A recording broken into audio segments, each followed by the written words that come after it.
Good morning, everyone. Today is Thursday, May 14th. Today is the feast day of St. Matthias, the Apostle. So I want to talk a little bit about him in a little bit, but first a reminder that kind of the next live stream thing that we have tomorrow evening at 6:30. We'll have evening prayer live streamed, so you can join us for that. And then just a preview of our weekend schedule. It's the same that we've been following the last few weeks here.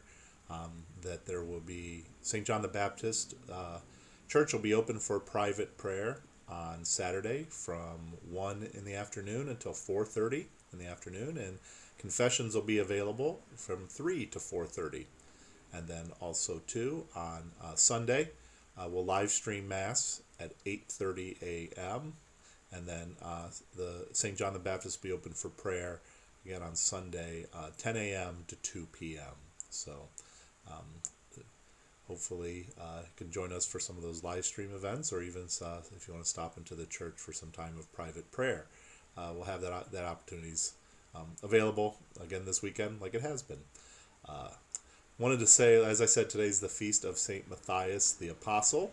And I've always been a little bit intrigued by him. He's, of course, like some of the other original 12. We don't know a whole lot about, exactly what his life story or anything like that. But our first reading for Mass today kind of takes us through the process of where he was chosen to replace Judas. And so Peter, gets up in front of a group of disciples and says that they need to select a replacement for Judas. So, in a way, it sets forth what we still recognize today, what we call apostolic succession in the church, that Bishop Thomas is our successor to the apostles.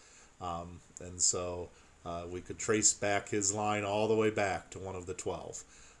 And so that it seems like, from the first days of the church, that there was this recognition that those 12 apostles and replacing somebody was an important part of it, so that it doesn't just end with them, but they pass on their apostolic office to others. So we have that in the Acts of the Apostles also too.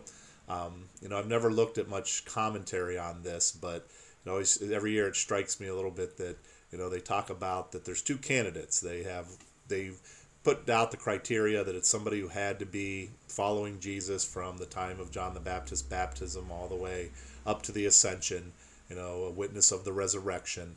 Those are really the criteria. And they finally settle on two. And the way Luke puts it, there's, the two candidates, Joseph, called Barsabas, who was also known as Justus. So we get this big, long kind of introduction for him. We get a lot of information about him, and Matthias. And then they draw lots, and it falls on Matthias. So I always find, I don't know if St. Luke was using kind of, a little literary, not trick, but a literary construct to say that, he's setting us up to think that it's going to be this Joseph, Barsabas, Justus man, and then no, it ends up being Matthias.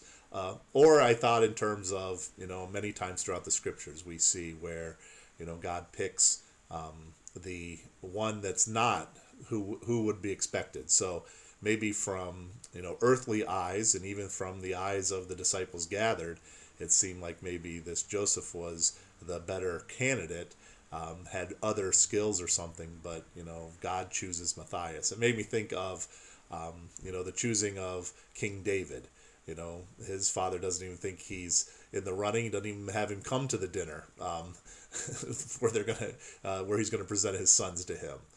So it gets to the point where Samuel has to ask, isn't there anybody else? Because none of your sons have been chosen, the ones you've shown me. It's like, oh yeah, there's the one who's still out in the fields working.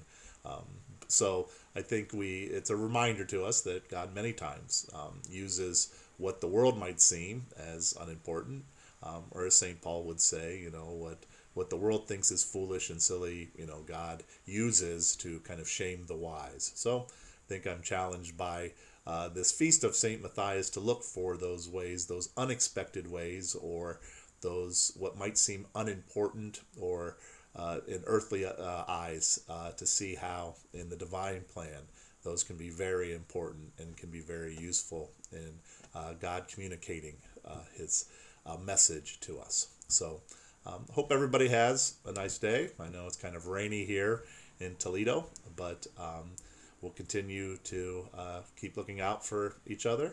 Please continue to pray for me and know that I pray for you, and we'll pray for each other. And may God bless you this day, and we'll pray that St. Matthias will pray for us. Have a great day, everyone.